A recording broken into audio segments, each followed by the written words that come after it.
بسم اللہ الرحمن الرحیم۔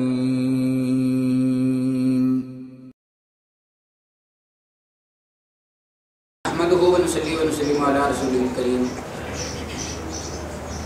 کل کی نشست کے اندر آپ حضرات شیعہ کے متعلق کچھ گزارشات سن رہے تھے۔ مسئلہ اس وقت چل رہا تھا کہ شیعہ قرآن کریم کے اندر تحریف کے قائل ہیں، شیعہ قرآن کریم کے اندر تحریف کے قائل ہیں۔ میں نے آپ حضرات کے سامنے شیعہ کے کفریہ ہونے کی وجہ، شیعہ کے کافر ہونے کی وجہ چند ایک آپ حضرات کو لکھوائی تھی۔ مثال کے طور پر ان میں سے پہلی جو تھی وہ اللہ رب العزت کے متعلق عقیدہ بدع رکھتے ہیں۔ کلمہ طیبہ کے اندر انہوں نے تحریف کی ہے، نیا کلمہ ایجاد کیا ہے۔ تیسرے نمبر پر تحریف قرآن کے قائل ہیں۔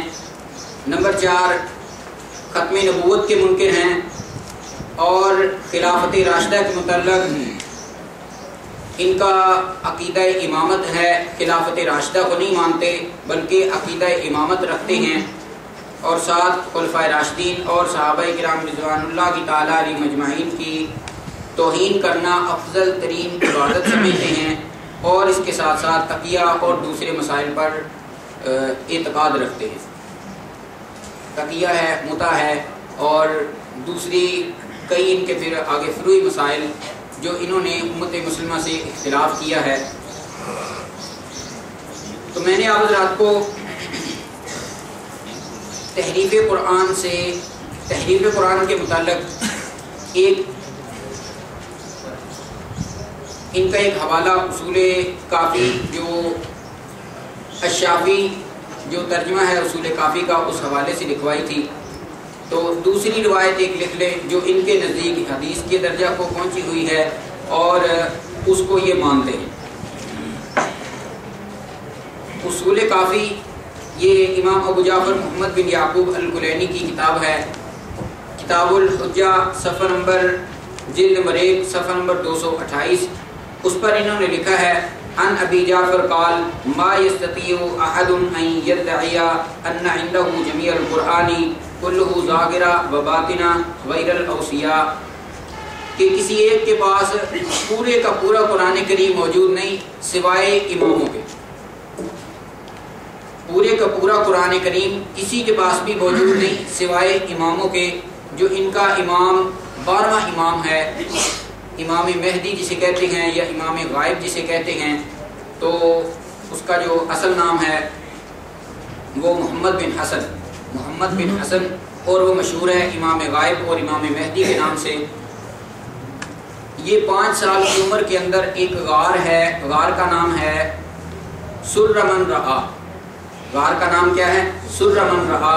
اس کے اندر یہ جا کر چھپ گیا ہے، اور اس کے پاس جو صحیفہ ہے وہ 70 ہاتھ لمبا ہے، اور جس کے اندر 17,000 آیات ہیں، جس کے اندر تفصیل ہے۔ تو یہ اتنا بڑا قرآن مجید لے کر وہاں غار کے اندر چھپ گیا ہے، اب پتہ نہیں کب نکلتا ہے، یہ انتظار کریں میں بھی اور آپ بھی۔ بہرحال تحریف قرآن کے متعلق دوسرا حوالہ آپ حضرات کے سامنے آیا کہ ان کے نزدیک یہ عقیدہ رکھتے ہیں کہ سوائے اماموں کے اور کسی کے پاس بھی پورا کا پورا قرآن کریم موجود نہیں ہے، پورے کا پورا قرآن کریم موجود نہیں ہے۔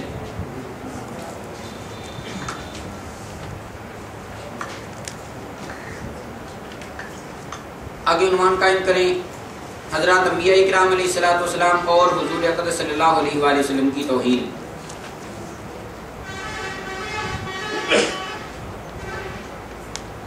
حضرات انبیاء اکرام اور حضور اقدس صلی اللہ علیہ وآلہ وسلم کی توہین۔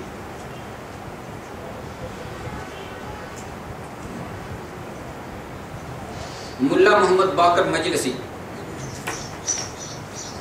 وہ لکھتا ہے کہ ہمارے امام پیدا کیسے ہوتے ہیں۔ وہ کیا لکھتا ہے کہ ہمارے امام پیدا کیسے ہوتے ہیں۔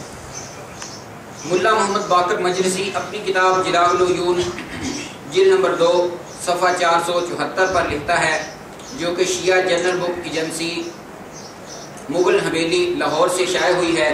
وہ لکھتا ہے حضرت علی نقی نے فرمایا کہ ہم اوصیاء، پیغمبران کا حمل شکم میں نہیں ہوتا بلکہ پہلو میں ہوتا ہے، جیسا کہ ایک عام عادت اللہ ہے کہ میاں بیوی ملاپ کریں اور پھر بچے کی پیدائش ہو، تو یہ کہتے ہیں کہ ہمارا شکم کے اندر حمل نہیں ہوتا بلکہ ہمارا پہلو کے اندر حمل ہوتا ہے، گندگی کی جگہ پر ہمارا حمل نہیں ہوتا۔ کہنے کا مقصد ان کا یہ ہے، ہم انبیاء سے بھی پاک ہیں اور صفات سے بھی بڑھ کر ہیں، اور ساتھ ساتھ بری جگہ پر نہیں جاتے اور بری جگہ سے ہماری پیدائش بھی نہیں ہوتی۔ جلد نمبر 2 صفحہ 474، جلاء العیون جلد نمبر 2 صفحہ 474۔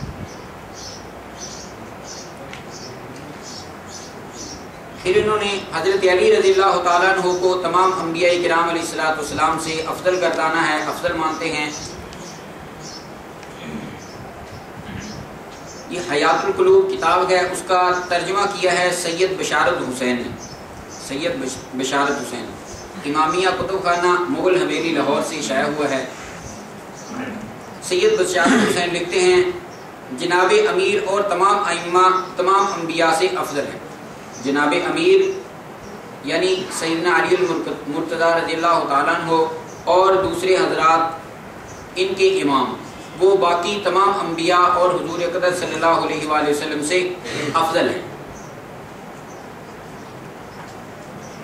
آگے ایک نئے انداز کے اندر انہوں نے حضور اقدس صلی اللہ علیہ وآلہ وسلم کی، حضرت حسن، حضرت حسین اور سیدنا علی کرم اللہ وجہہ کی توہین کی ہے۔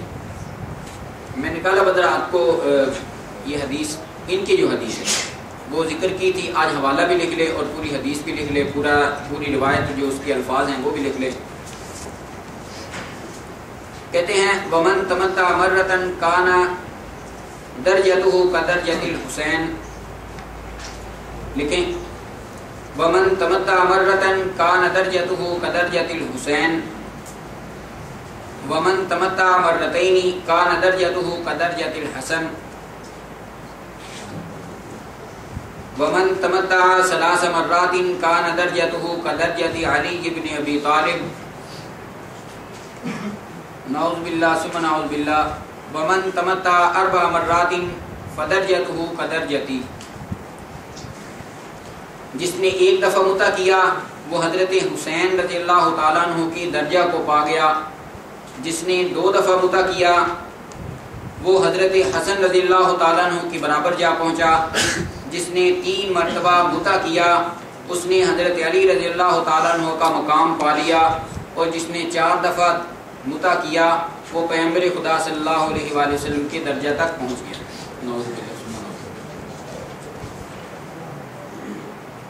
حوالہ ہے منہج الصادقین، کتاب کا نام ہے منہج الصادقین، لکھنے والا ہے فتح اللہ کاشانی، جلد نمبر 2 صفحہ 493۔ کتاب فروشی علمیہ اسلامیہ تہران سے شائع ہوئی ہے، ایران، تہران ایران۔ کیا پوچھا؟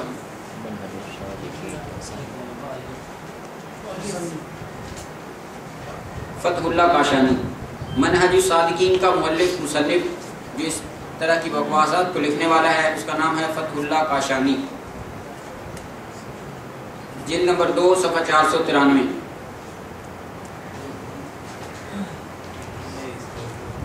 ان کی ایک اور غلیظ ترین عبارت لکھیں، خانہ کعبہ کی توہین کرتے ہوئے لکھتا ہے،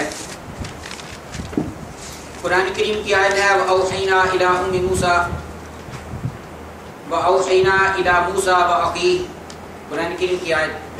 اس کی تفسیر تو صرف اتنی تھی کہ اللہ رب العزت نے حضرت موسیٰ علیہ السلام اور اس کے بھائی حضرت ہارون علیہ السلام کی طرف وحی کی۔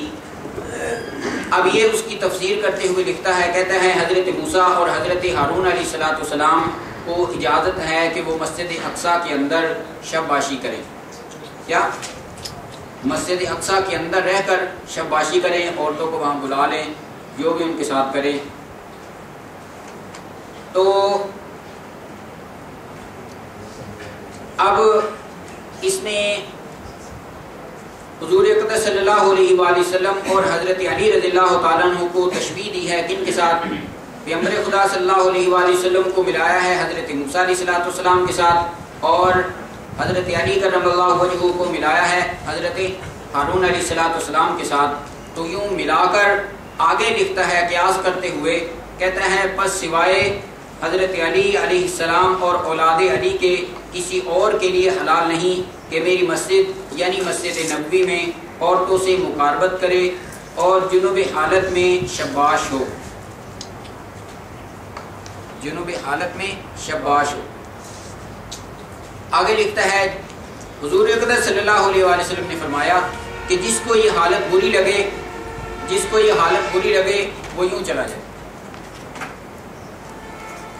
جس کو یہ حالت بری لگے وہ یوں چلا جائے۔ اور حضور اکرم صلی اللہ علیہ وآلہ وسلم نے اشارہ فرمایا شام کے راستے کی طرف، شام کے راستے کی طرف اشارہ فرمایا، تو جس کو یہ حالت اور یہ بات بری لگے وہ شام کی طرف چلا جائے۔ آپ شام جانا چاہیں گے؟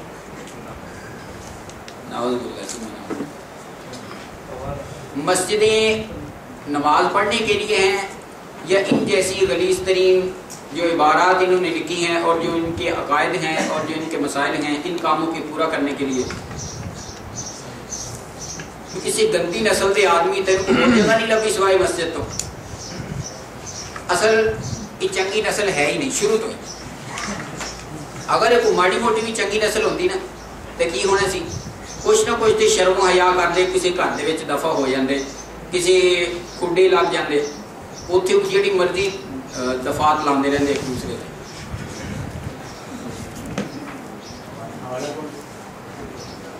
حوالہ ہے ترجمہ مقبول،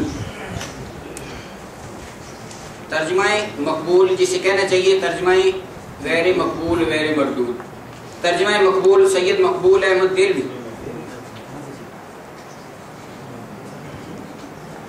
وَأَوْحَيْنَا إِلَىٰ مُوسَىٰ وَأَخِيهِ، یہ آیت مبارکہ ہے، اس کی تفسیر کے تحت اس نے حاشیے کے اندر یہ ساری بات لکھی ہے۔ افتخار بک ڈپو کرشن نگر لاہور سے شائع ہوا ہے یہ ترجمہ مقبول۔ آگے ایک اور حوالہ لکھیں، صفحہ نمبر ہے 996، غالباً 996 نہیں تو جو ہے وہ اس کا صفحہ نمبر میں آپ کو بعد میں یقیناً بتا دوں گا، یہ غالباً بتایا ہے اور یقیناً بتا دوں۔ حضور اکرم صلی اللہ علیہ وآلہ وسلم نے متع کا حکم دیا اور ساتھ ساتھ خود بھی متع کیا، یہ عنوان ہے۔ اور آگے چل کر یہ لکھتا کیا ہے، لکھنا اس نے کیا ہے، ساری بکواس ہی بکواس کرنی ہے، جیسے کتا صبح صبح کسی کو دیکھ کر بکواس کرتا ہے۔ قال علیہ السلام انی لاحب لمؤمن الا یخرج من الدنیا حتی یتمتع ولو مرۃ۔ کس نے کہا؟ قال علیہ السلام، حضور اکرم صلی اللہ علیہ وآلہ وسلم نے فرمایا انی لاحب لمؤمن الا یخرج من الدنیا حتی یتمتع ولو مرۃ۔ آگے تھوڑی سی جگہ چھوڑ دیں۔ فقلت هل تمتع رسول اللہ صلی اللہ علیہ وسلم، پوچھا گیا کہ کیا رسول اللہ صلی اللہ علیہ وآلہ وسلم نے بھی متع کیا؟ تو جواب دینے والے نے جواب دیا فقال نعم، ہاں متع کیا۔ آگے دلیل کے طور پر یہ قرآن کریم کی آیت پڑھی وَإِذْ أَسَرَّ النَّبِيُّ إِلَىٰ بَعْضِ أَزْوَاجِهِ حَدِيثًا، لا حول ولا قوة إلا بالله۔ حوالہ لکھے برہان المتع، ان ساری کی ساری بکواسات کا لکھنے والا ہے سید ابو القاسم۔ باب ثواب المتع، برہان المتع کتاب کا نام ہے، اس کا لکھنے والا سید ابو القاسم۔ باب ثواب المتع، صفحہ نمبر 46۔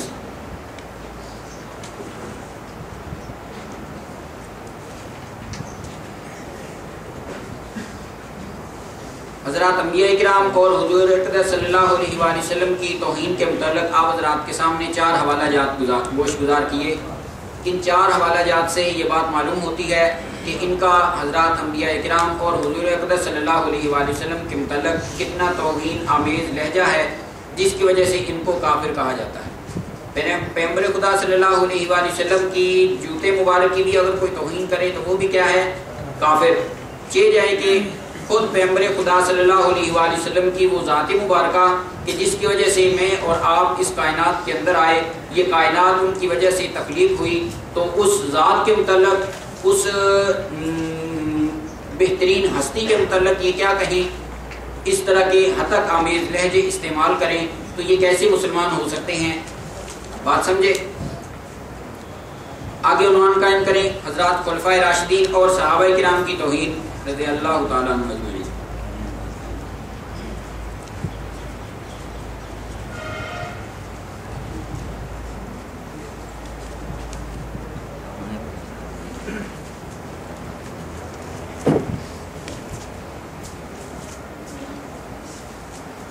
حیات القلوب فارسی کے اندر ہے، حیات القلوب فارسی کے اندر ہے، مصنف ہے اس کا ملا باقر مجلسی.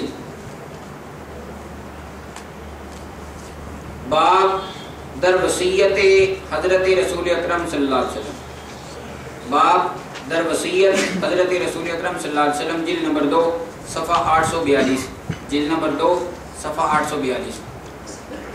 اس پر اس نے کیا خرافات بکی ہیں؟ کہتا ہے شک کنت در کفر عمر، کفر کسے کہ عمر را مسلمان دانت. نعوذ باللہ ثم نعوذ باللہ. جو حضرت عمر رضی اللہ تعالیٰ عنہ کے کفر میں شک کرے وہ خود کافر ہے، وہ شک کرنے والا خود کافر ہے. بات آپ حضرات نے لکھ لی. حیات القلوب ملا باقر مجلسی، باب در وصیت حضرت رسول اکرم، جلد نمبر 2 صفحہ 842.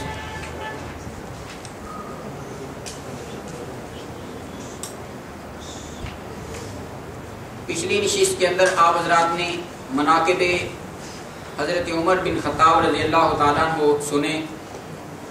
پیغمبر خدا صلی اللہ علیہ وآلہ وسلم، حضرت صلی اللہ علیہ وآلہ وسلم حضرت عمر رضی اللہ تعالیٰ عنہ کو دعا مانگ کر لیا، اور پھر حضرت ابن عمر رضی اللہ تعالیٰ عنہ سے روایت ہے کہ جب ہمیں کوئی معاملہ پیش آ جاتا تو اس بارے میں ہم حضرات صحابہ کرام کے درمیان باتیں ہوتی. ایک صحابی اس بارے میں کوئی ایک بات بیان کرتا، دوسرا صحابی اسی مسئلہ میں کوئی دوسری رائے رکھتا، اور ایک رائے اس مسئلہ کے اندر حضرت عمر بن خطاب رضی اللہ تعالیٰ عنہ کے متعلق ہوتی. اور اکثر ایسا ہوا کہ جو حضرت عمر بن خطاب رضی اللہ تعالیٰ عنہ کی رائے ہوتی اس کے مطابق قرآن کریم کی آیت نازل ہو جاتی. اور یہ کیا بکواس کرتا ہے؟ کہتا ہے کہ جو حضرت عمر رضی اللہ تعالیٰ عنہ کے کافر ہونے میں شک کرے وہ شک کرنے والا خود کافر ہے. اب اس شخص کے کفر کے اندر کوئی شک اور شائبہ کی گنجائش ہے؟ بالکل بھی نہیں.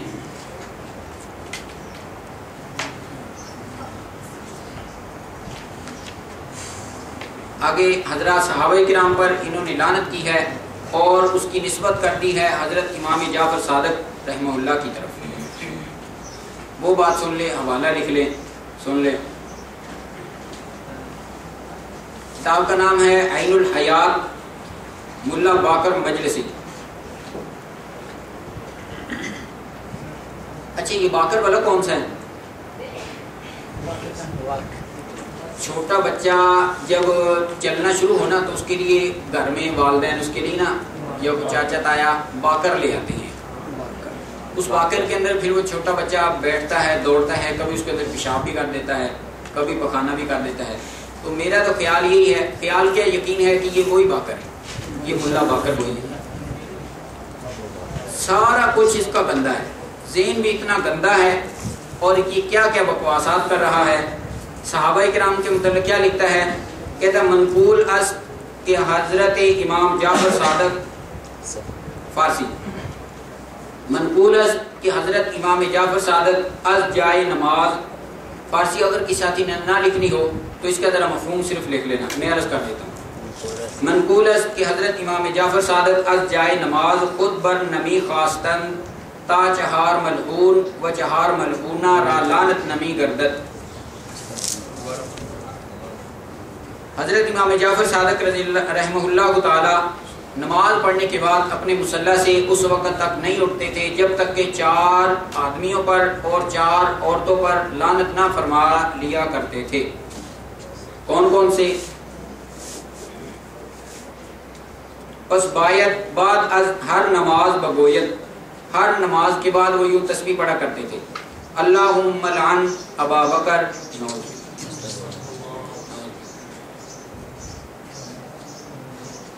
اللہم لعن ابا بکر و عمر و عثمان و معاویہ۔ ان 4 حضرات صحابہ کرام پر حضرت کون؟ امام جعفر صادق، جھوٹی روایت ان کی طرف منسوب کی ہے۔ امام جعفر صادق حضرت ابو بکر اور عمر اور عثمان اور معاویہ رضوان اللہ کی تعالی علیہ مجمعین پر لعنت فرمایا کرتے تھے ہر نماز کے بعد۔ یہ تو ہوئے 4 مرد، اور 4 عورتیں کون سی؟ عائشہ و حفصہ و ہندہ و ام الحکم۔ یہ 4 عورتیں عائشہ، حفصہ، ہندہ، ام حکم رضوان اللہ کی تعالی علیہ مجمعین۔ حوالہ لکھ لیا عین الحیات ملا باقر مجلسی، صفحہ نمبر 599۔ یہ کتاب شائع ہوئی ہے کتاب فروشی اسلامیہ تہران سے، تہران ایران کا شہر ہے، کتاب فروشی اسلامیہ تہران۔ یہ ترجمہ مقبول کے اندر اس نے ایک جگہ پر لکھا ہے، قرآن کریم کی آیت ہے وَمَا أَرْسَلْنَا مِن قَبْلِكَ مِن رَسُولٍ وَلَا نَبِيٍّ وَلَا مُحَدَّثٍ إِلَّا إِذَا تَمَنَّىٰ أَلْقَى الشَّيْطَانُ فِي أُمْنِيَّتِهِ۔ یہ لفظ ولا محدث آتا ہے قرآن کریم کے اندر، یہ تحریف ہے۔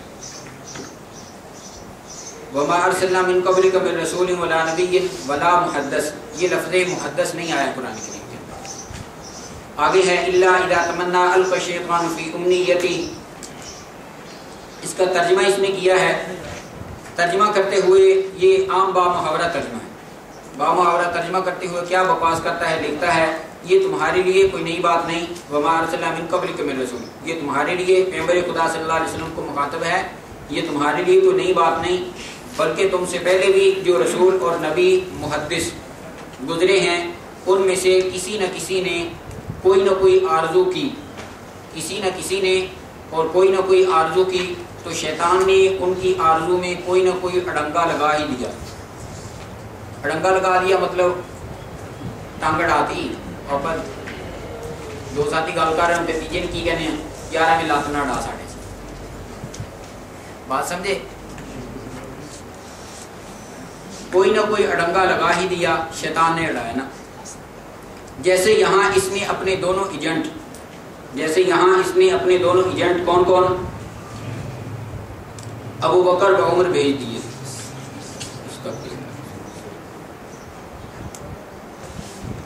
ترجمہ مقبول ان خرافات کو لکھنے والا ہے سید مقبول احمد دہلوی، صفحہ نمبر ہے 674۔ وَمَا أَرْسَلْنَا مِن قَبْلِكَ مِن رَسُولٍ وَلَا نَبِيٍّ، اس آیت کے تحت صفحہ نمبر 674، افتخار بک ڈپو کرشن نگر لاہور سے شائع ہوا۔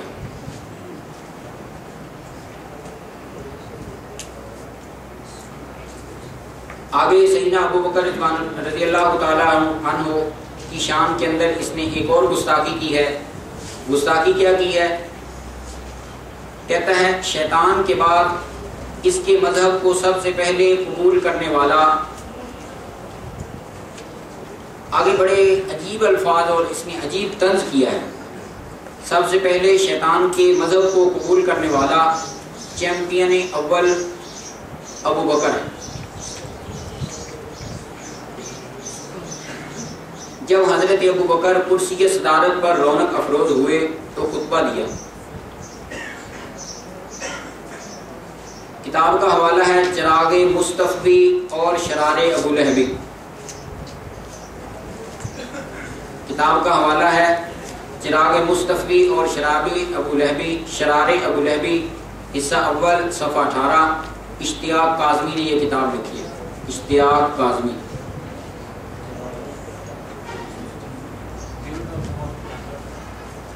حصہ اول جلد اول لکھ لو، حصہ اول لکھ لو، صفحہ 18۔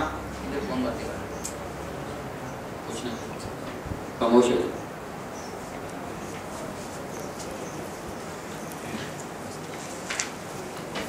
چراغ مصطفی اور شرار بلہبی حصہ اول صفحہ 18. ان خرافات کا لکھنے والا ہے کون؟ اشتیاق کاظمی.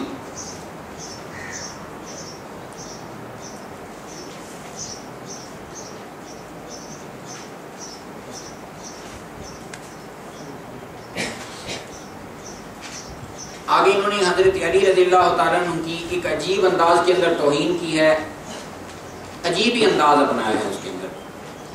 اس کے اندر بات تو یہ ہونی چاہیے تھی کہ اگر تم نے ولایت علی کو منوانا ہی ہے کسی سے تو کچھ اچھا طریقہ تو استعمال کر لو، لیکن ان کی عقل ان کے ساتھ نہیں ہے. اب انہوں نے طریقہ کیا اختیار کیا ہے وہ ذرا سننا. قرآن کریم کی آیت ہے فَأَمْطَرْنَا عَلَيْنَا حِجَارَةً مِّنَ السَّمَاءِ فَأَمْطِرْ عَلَيْنَا حِجَارَةً مِّنَ السَّمَاءِ. یہ قرآن کریم کی آیت ہے. اس کی تفسیر لکھتے ہوئے کیا لکھتے ہیں؟ کہتے ہیں جنہوں نے ولایت علی کا انکار کیا، جنہوں نے ولایت علی کا انکار کیا، جب وہ اپنے گھروں میں جانے لگے تو دروازے سے پہلے جو تھوڑی سی زمین ہوتی ہے اس زمین نے ان لوگوں کے پاؤں پکڑ لیے. انہوں نے پوچھا زمین سے کہ تم نے پاؤں کیوں پکڑے؟ زمین کہنے لگی کہ تم نے حضرت علی کی ولایت کا اقرار نہیں کیا، اقرار کرو گے تو میں تمہارے پاؤں چھوڑوں گی ورنہ نہیں. انہوں نے اقرار کیا، زمین نے پاؤں چھوڑ دیے. یہ گھر کے اندر داخل ہو گئے اپنے اپنے گھروں میں. جب گھر کے اندر گئے، چونکہ سفر سے واپس آئے تھے، کپڑے بدلنے لگے تو کپڑے نہ اترے. کپڑوں نے کیا کہا؟ جب تک ولایت علی کا اقرار نہ کرو گے اس وقت تک ہم تمہارے جسم سے اتریں گے نہیں. انہوں نے پھر اقرار کیا، کپڑے اتر گئے. اب جب شام ہوئی سونے لگے تو رات کے کپڑے پہنے. جب ان کپڑوں کو اٹھایا تو وہ اٹھے نہیں، وزنی ہو گئے. ان کپڑوں کے اندر سے آواز آئی کہ تم ولایت علی کا اقرار کرو ورنہ ہم تم سے اٹھیں گے نہیں. انہوں نے اقرار کیا، وہ کپڑے اٹھے، انہوں نے پہن لیے. اب جب کھانا کھانے لگے تو کھانے کے لقمے پتھر بن گئے. جب پتھر بنے تو ان پتھروں کے اندر سے آواز آئی کہ تم ولایت علی کا اقرار کرو ورنہ ہم کھانا نہیں بنیں گے، پتھر ہی رہیں گے.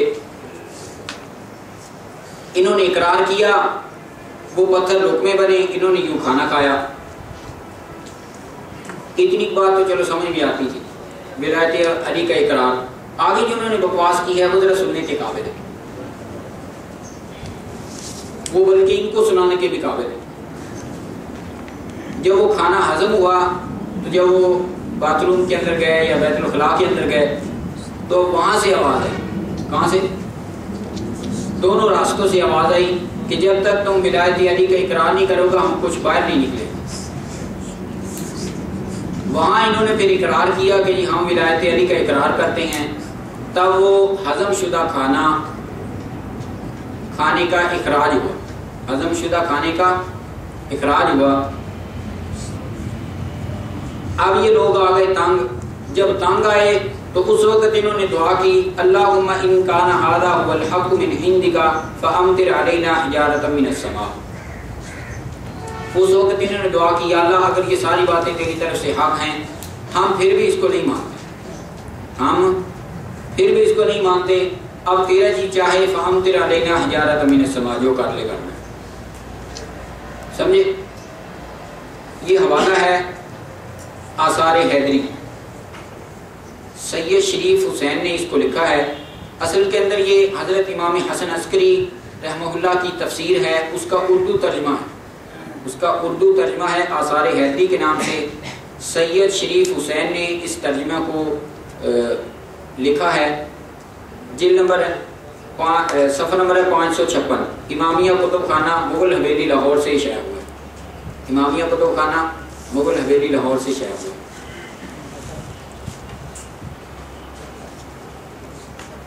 صفحہ 556.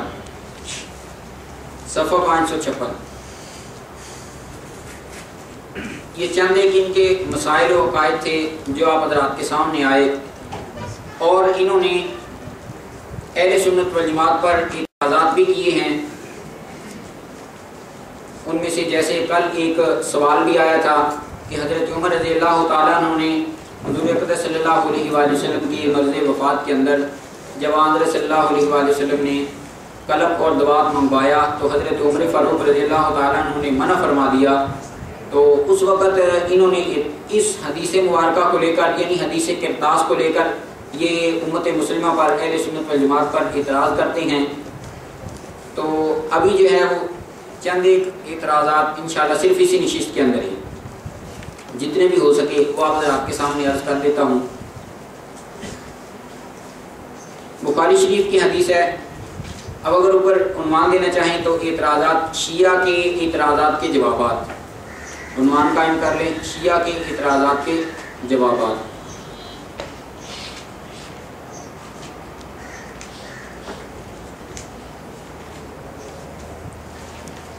حدیث مبارکہ لکھ لیں، لکھنا شاید مشکل ہو جائے، ٹائم بھی ذرا کم ہے، مفہوم بس ذرا لکھ لیں اور حوالہ لکھ لیں. حدثنا قتيبة قال حدثنا سفيان عن سليمان الأحول عن سعيد بن جبير قال ابن عباس يوم الخميس وما يوم الخميس اشتد برسول الله صلى الله عليه وسلم وجعوه فقال ائتوني اكتب لكم كتابا لن تضلوا بعده أبدا فتنازعوا ولا ينبغي عند نبي تنازعوا فقالوا ما شانه أهجر استفهموا فذهبوا يردون عليه فقال دعوني فالذي أنا فيه خير مما تدعوني إليه وأوصاهم بثلاث قال أخرج المشركين من جزيرة العرب وأجيز الوفد بنحو ما كنت أجيزهم وسكت عن الثالثة أو قال فنسيتها. یہ حوالہ بخاری شریف جلد نمبر 2 صفحہ 638، بخاری شریف جلد نمبر 2 صفحہ 638. باب مرض النبی صلی اللہ علیہ وسلم و وفاتی.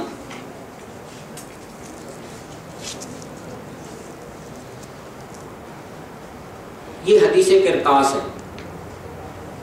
یہ حدیث قرطاس ہے اور اس کو لے کر شیعہ 4 قسم کے اعتراضات کرتے ہیں. اور سب سے جو بڑا ان کا اعتراض ہے وہ سیدنا عمر بن خطاب رضی اللہ تعالیٰ عنہ پر ہے کہ حضرت عمر بن خطاب رضی اللہ تعالیٰ عنہ نے اس وقت قلم اور دوات نہیں منگوانے دیا، قلم اور دوات نہیں منگوانے دیا. حضرت صلی اللہ علیہ وسلم نے حکم فرمایا تو پھر بھی ہوشی طاری ہو گئی. حضرت عمر فاروق رضی اللہ تعالیٰ عنہ نے منع فرما دیا کیا کہ جی تم قلم اور دوات نہ لاؤ. ان کا جو پہلا شبہ ہے، پہلا اعتراض ہے وہ یہ ہے کہ حضرت صلی اللہ علیہ وآلہ وسلم نے مرض وفات کے اندر امت مسلمہ کے لیے ایک ضروری تحریر لکھوانا چاہیے جس کو حضرت عمر فاروق رضی اللہ تعالیٰ عنہ نے لکھنے نہیں دیا، اور وہ تحریر ایسی ہوتی کہ جس کے بعد لن تضلوا بعدہ ابدا، کہ امت کسی گمراہی کے اندر نہ جاتی، امت بعد کے اندر گمراہ نہ ہوتی. لیکن امت کو گمراہ کرنے کے لیے حضرت عمر فاروق رضی اللہ تعالیٰ عنہ نے قلم اور دوات منع فرما دیا، لہذا قلم اور دوات نہ آئی اور وہ تحریر نہ لکھی گئی جس کی وجہ سے امت مسلمہ گمراہ ہو گئی.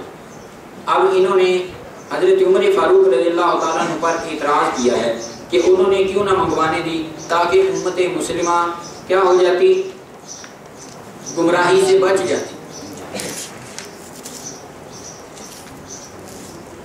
ہماری طرف سے جواب عرض ہے کہ یہ الزام حضرت عمر فاروق رضی اللہ تعالیٰ عنہ پر بالکل بھی نہیں جچتا، بالکل بے جا ہے. کیسے؟ دیکھیں قرآن کریم کے اندر آیت مبارکہ ہے یا ایھا الرسول بلغ ما انزل الیک من ربک وان لم تفعل فما بلغت رسالتہ. کہ رسول جو ہوتا ہے اس کا اصل کام کیا ہے؟ اللہ رب العزت کے احکامات کو لوگوں تک پہنچانا. اب اگر اس وقت وحی نازل ہوئی تھی تو پیغمبر خدا صلی اللہ علیہ وآلہ وسلم نے حکم دیا، پھر بعد کے اندر خود ہی رک گئے، تو اس سے صاف معلوم ہوتا ہے کہ جب حکم فرمایا کہ قلم دوات لاؤ میں تمہیں کچھ لکھوا دوں، پھر اس سے رک گئے، تو یہ اللہ رب العزت کی طرف سے دونوں معاملات ہوئے. قلم دوات کے منگوانے کا حکم بھی اللہ رب العزت کی طرف سے تھا، اور جب نہیں آئی تو اس کے رک جانے کا حکم بھی اللہ رب العزت کی طرف سے تھا. اگر اللہ رب العزت کی طرف سے نہ ہوتا تو یہ ہو ہی نہیں سکتا تھا کہ رسول اکرم صلی اللہ علیہ وآلہ وسلم یا کسی دوسرے نبی کے متعلق ہم شائبہ بھی کر سکیں، ہمارے ذہن کے اندر یہ خیال بھی آ سکے کہ انہوں نے دین اسلام کے اندر کمی کر دی، اپنے پیغام پہنچانے میں کمی کر دی.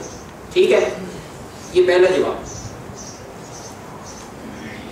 دوسری بات، آن صلی اللہ علیہ وآلہ وسلم اپنی زبان مبارک سے کبھی کوئی غلط ارشاد نہیں فرماتے، جیسا کہ قرآن کریم کی آیت سورہ نجم آیت نمبر 2 اور 3 اور 4 وما ينطق عن الهوى ان هو الا وحی یوحی، کہ اللہ رب العزت کے رسول اکرم صلی اللہ علیہ وآلہ وسلم کی زبان اقدس سے کوئی خواہش نفس والی بات نہیں صادر ہوتی.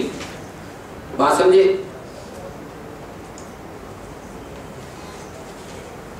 اب یہ جو بات عرض کی ہے نا میں نے کہ کتابت کا حکم بھی اللہ رب العزت کی طرف سے ہوا اور منع کتابت کا حکم بھی اللہ رب العزت کی طرف سے ہوا، اس پر چند ایک حوالہ جات دیکھیں. امام نووی شافعی رحمہ اللہ نے شرح نووی جلد نمبر 2 صفحہ 42 پر لکھا ہے، شرح نووی جلد نمبر 2 صفحہ 42 پر لکھا ہے، وکان النبی صلی اللہ علیہ وسلم بالکتاب حین ظہر له انه مصلحة او اوحى الیہ بذلك ثم ظہر ان المصلحة ترکه او اوحى الیہ بذلك ونسخ ذلك الامر الاول ونسخ ذلك الامر الاول. اللہ رب العزت نے جو ان کو حکم فرمایا کہ کتابت کراؤ، جو ایک بات لکھنی تھی وہ لکھوا دو، اور دوسری دفعہ کیا حکم ہوا کہ اللہ رب العزت نے منع کتابت فرما دیا، کتابت سے منع فرما دیا، تو یہ دونوں کے دونوں اللہ رب العزت کی طرف سے تھے. اور جو پہلے آن صلی اللہ علیہ وآلہ وسلم نے مصلحت دیکھی تو اس کو لکھوانے کی، اور بعد کے اندر مصلحت دیکھی نہ لکھوانے کی، تو یہ وحی کی طرف سے، وحی کی وجہ سے اور وحی کے ذریعے اللہ رب العزت کی طرف سے یہ معلوم ہو گیا. لہذا یہ کہنا کہ حضرت عمر رضی اللہ تعالیٰ عنہ نے روکا، یہ بالکل غلط ہے، یہ بالکل غلط ہے.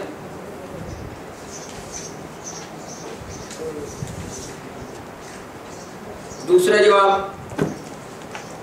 حافظ ابن حجر اسقلانی رحمہ اللہ فتح الباری جلد نمبر 8 صفحہ 168، فتح الباری جلد نمبر 8 صفحہ 168 پر کیا فرماتے ہیں؟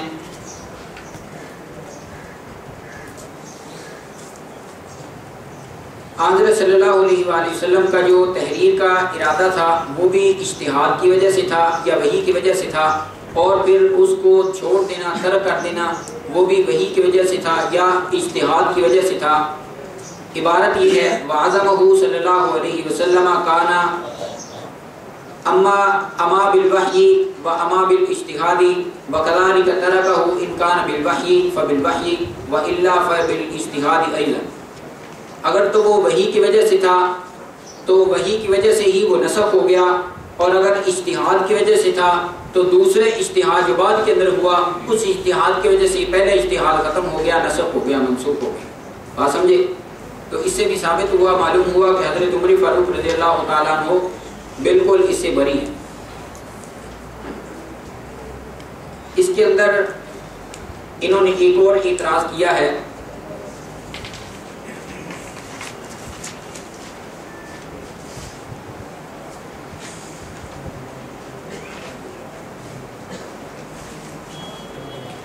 وہ اعتراض کیا ہے؟ حضرت عمر فاروق رضی اللہ تعالیٰ عنہ نے اس وقت فرمایا حسبنا کتاب اللہ،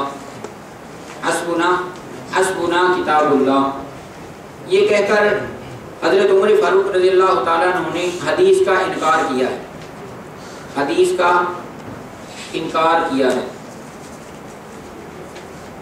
جواب،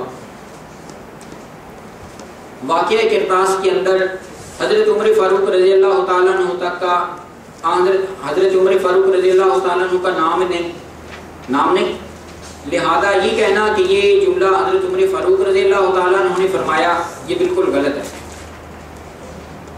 بالکل غلط ہے.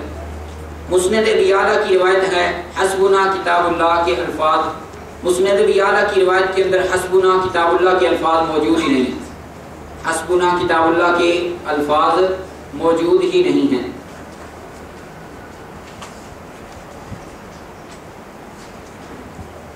حضرت امام ابو بکر بہقی رحمہ اللہ فرماتے ہیں قال الامام الحافظ ابو بکر البہقی فی اواخر کتابہ دلائل النبوہ انما قصد عمر التخفیف علی رسول اللہ صلی اللہ علیہ وسلم حین غلبہ الوجع۔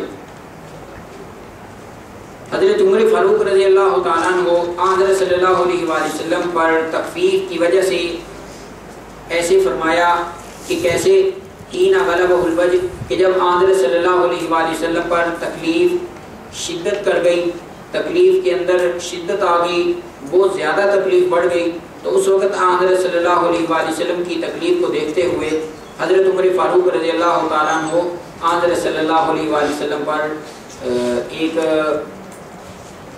شفقت والا معاملہ یا مہربانی والا معاملہ فرما رہے ہیں، اور یہ بھی حوالہ موجود ہے شرح نبوی جلد نمبر 2 صفحہ 42 پر، جلد نمبر 2 صفحہ 42 پر۔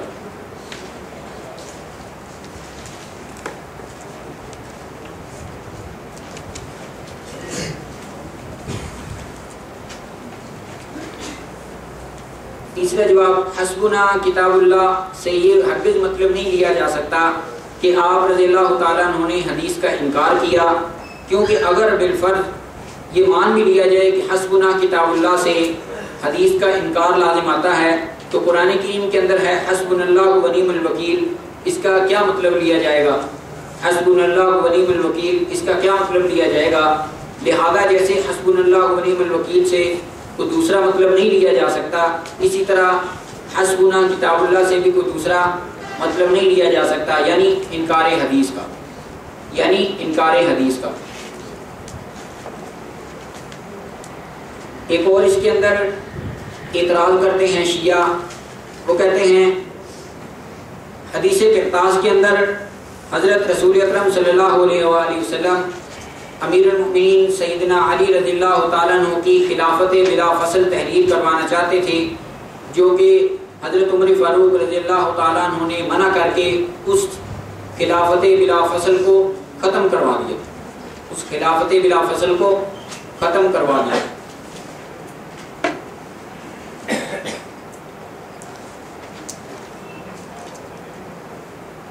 جواب، حضرت صلی اللہ علیہ وآلہ وسلم کی مرض وفات کے اندر کئی طرح کے واقعات پیش آئے۔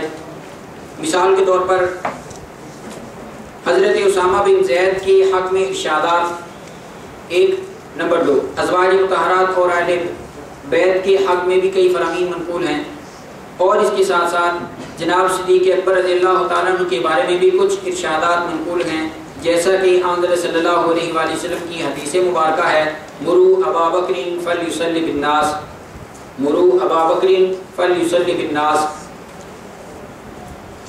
بخاری شریف جلد نمبر 1 صفحہ 93۔ من جملہ ان ارشادات میں سے ایک ارشاد حضرت صلی اللہ علیہ وآلہ وسلم کا یہ بھی ہے مروا ابا بکر فلیصلی بالناس، اگر سیدنا علی رضی اللہ تعالیٰ عنہ کی خلافت بلا فصل تحریر فرمانا چاہتے تھے تو مرض وفات کے اندر اس سے پہلے حضرت صلی اللہ علیہ وآلہ وسلم نے یہ حکم کیوں فرمایا مروا ابا بکر فلیصلی بالناس؟ یہ اشارتاً خلافت حضرت ابو بکر کی خلیفہ بلا فصل پر دلیل ہے مروا ابا بکر فلیصلی بالناس۔ بات سمجھے؟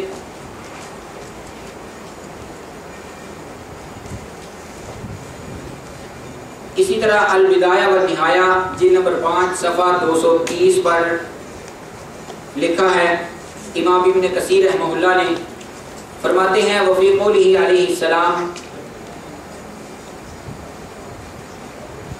صدو علی کل خوخہ، یعنی الابواب الصغار الی المسجد غیر خوخہ ابی بکر رضی اللہ تعالی عنہ، سارے کے سارے کھڑکیاں اور دروازے جو مسجد نبوی کے اندر کھلتے ہیں بند کر دو، ایک بند کس کا نہیں کرنا؟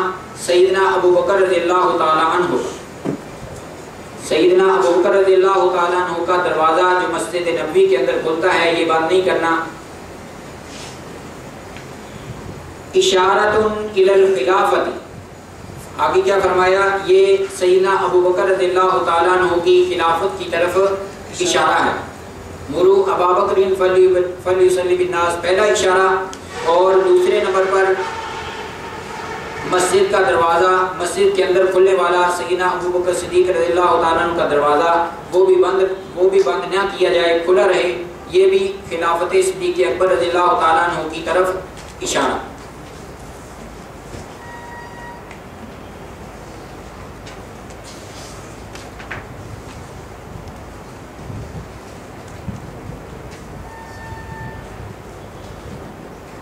اسی طرح مسلم شریف جلد نمبر 2 صفحہ 273 پر فضائل ابی بکر کے تحت ایک حدیث مبارکہ ہے۔ حدیث مبارکہ یہ ہے ان امرأة سألت رسول اللہ صلی اللہ علیہ وسلم شيئا فأمرها ان ترجع إليه فقالت یا رسول اللہ ارأيت ان جئت فلم أجدك ان جئت فلم أجدك قال ابا کلنا آتانی الموت قال فإن لم تجدنی فأتی ابا بکر۔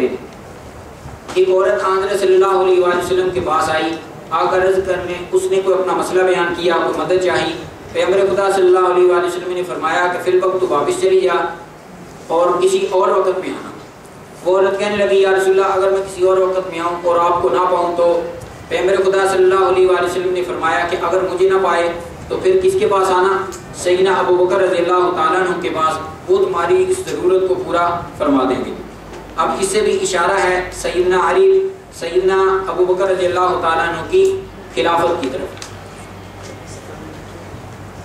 مسلم شریف جلد نمبر 2 صفحہ 273، مسلم شریف جلد نمبر 2 صفحہ 273۔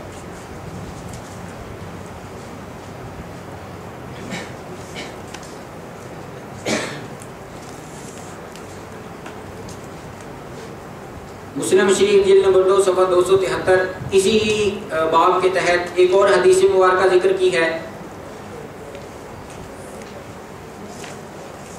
عن ابی ملیکہ سمیت عائشہ رضی اللہ تعالیٰ عنہ وسئلت من کان رسول اللہ صلی اللہ علیہ وسلم مستخلفا لو استخلفہ۔ سیدہ عائشہ رضی اللہ تعالیٰ عنہ سے ابی ملیکہ نے سنا کہ ان سے کسی نے سوال کیا کہ حضرت صلی اللہ علیہ وآلہ وسلم نے اپنے بعد خلیفہ کس کو بنایا، اگر بنانا چاہے تو وہ کس کو خلیفہ بنائیں گے؟ لو استخلفہ قالت ابو بکر۔ تو سیدہ عائشہ رضی اللہ تعالیٰ عنہ نے کیا فرمایا کہ حضرت ابو بکر صدیق رضی اللہ تعالیٰ عنہ کو خلیفہ بنائیں گے۔ فقیل لها ثم من بعد ابی بکر قالت عمر۔ پھر پوچھا اگر ابو بکر رضی اللہ تعالیٰ عنہ کے بعد کسی دوسرے کو خلیفہ بنانا چاہیں تو پھر کس کا نمبر ہوگا؟ فرمایا سیدنا عمر بن خطاب رضی اللہ تعالیٰ عنہ ہوگا۔ آگے امام مسلم امام نووی رحمہ اللہ اس کی شرح کرتے ہوئے لکھتے ہیں ھذا دلیل لأہل السنة فی تقدیم ابی بکر ثم عمر للخلافۃ مع اجماع الصحابہ۔ کیا فرماتے ہیں؟ ھذا دلیل لأہل السنة فی تقدیم ابی بکر ثم عمر للخلافۃ مع اجماع الصحابہ، کہ خلافت بلا فصل سیدنا ابو بکر رضی اللہ تعالی عنہ کی، پھر دوسرے نمبر پر حضرت عمر رضی اللہ تعالی عنہ کی، اور اس پر اجماع صحابہ ہے۔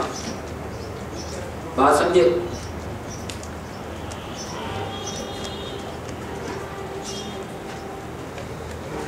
یہ چند ایک جوابات آپ حضرات کے سامنے ہیں۔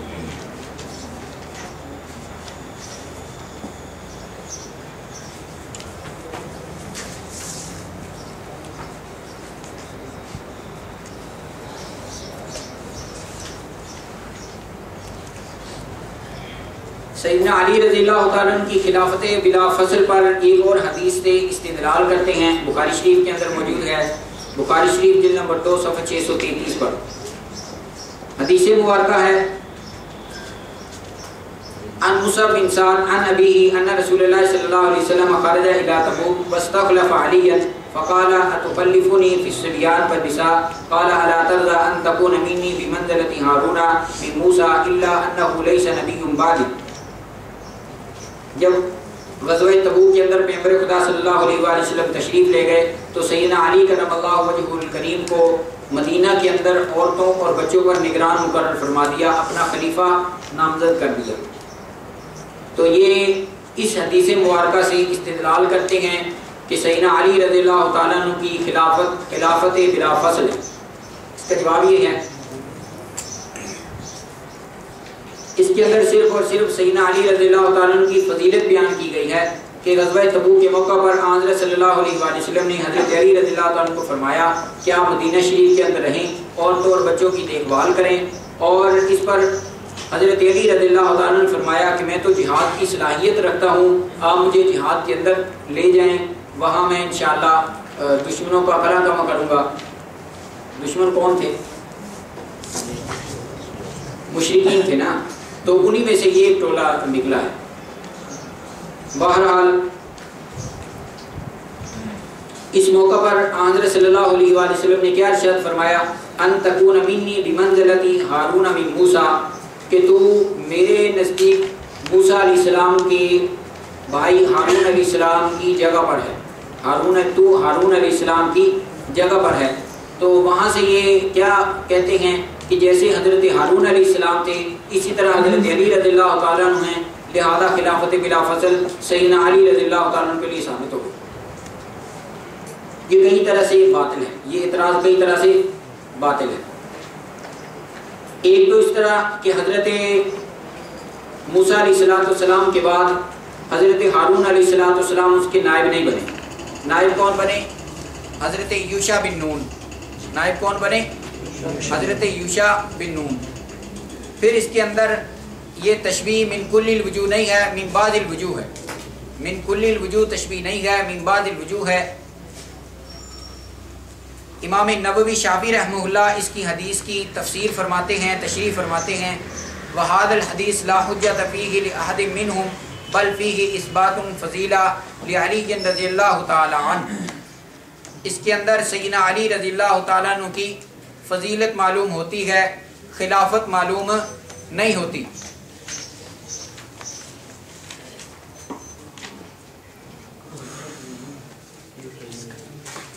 بس کریں، چلیں انشاءاللہ کو دوسری نشست کے اندر باقی اعتراضات سوال جواب سننا چاہیں گے۔